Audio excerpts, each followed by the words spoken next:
Welcome to Numerical Methods. The intent of this video is to explain how an accumulator works.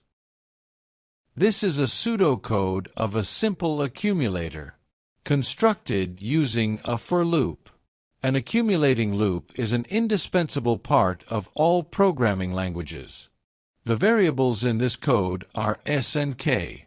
Here, s represents the sum of the quantities, accumulated sum at any step.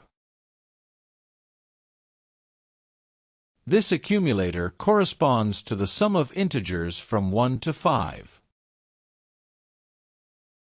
We will denote the memory locations of s and k with boxes, where the values of the variables will be stored.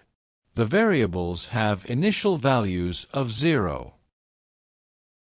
Default initialization to 0 is common for global or static variables in many languages, but local variables often require explicit initialization.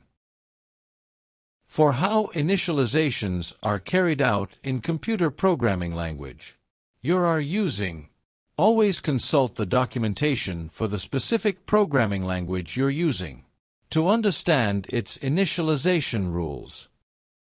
Here, the variable s is initialized to 0 and k is assumed to be 0 by default.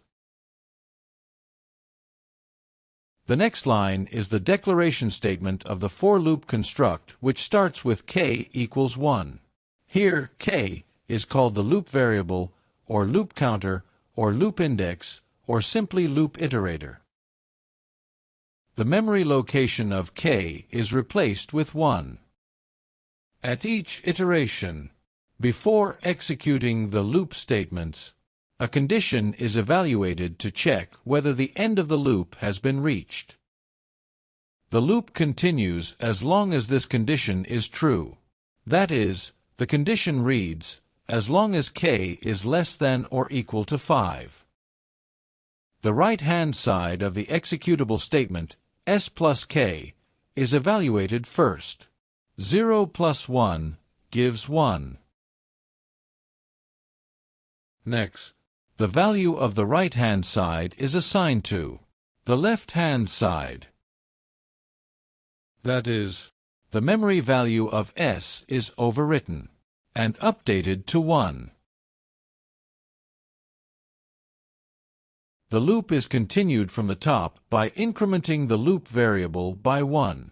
Note that the value in the memory location of k also becomes 2, which is less than 5, so the next accumulating statement will be executed. With k being 2, the right-hand side of the accumulator becomes 3, which is assigned to the left-hand side accumulator variable, s.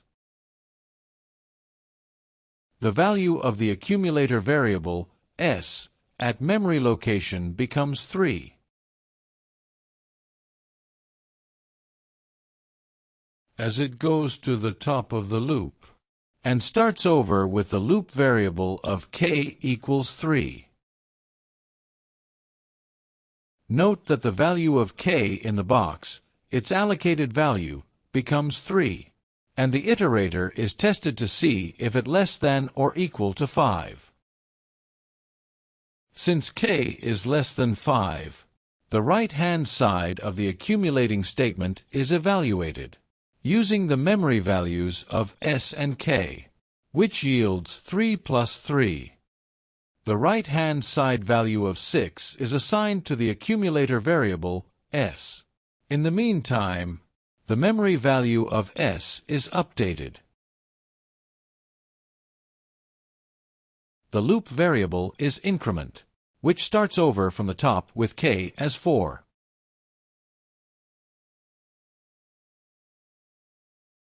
Clearly the iterator is less than 5, so the next statement will be executed.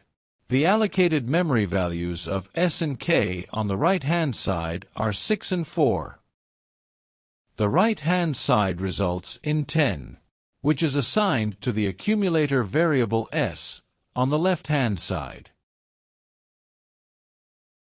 before the loop returns to the top of the construct.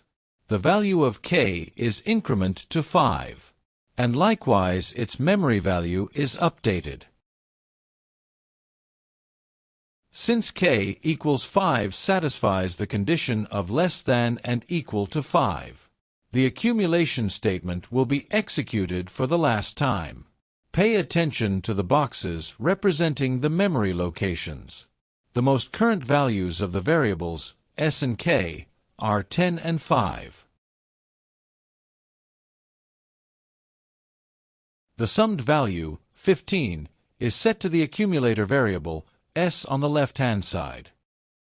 And then, the iterator is increment by 1, becoming 6, which is larger than 5. Note that k has the memory value of 6. The loop skips the executable statement and goes to the end of the for loop construction. The general structure of a for loop is shown here. The for loops have a header and a body.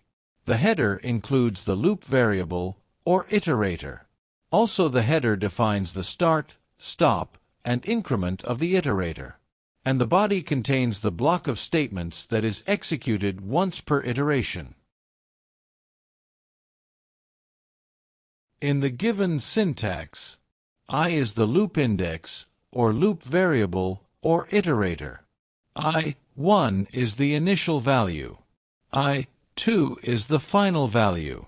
And delta I is the increment. If this is omitted, then the iterator I is increased by 1.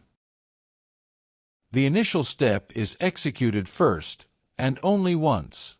This step initializes the loop control variable. Next, the condition is evaluated as shown in the flowchart. That is I less than and equal to I2? If it is true, the body of the loop is executed. If it is false, the body of the loop does not execute and flow of control jumps to the next statement just after the loop. After the statements block is executed, the flow of control jumps back up to the increment statement. Then the condition is evaluated again. If it is true, the loop executes the statements block and the procedure is repeated, increment iterator, test condition, and so on. After the condition becomes false, the loop is terminated.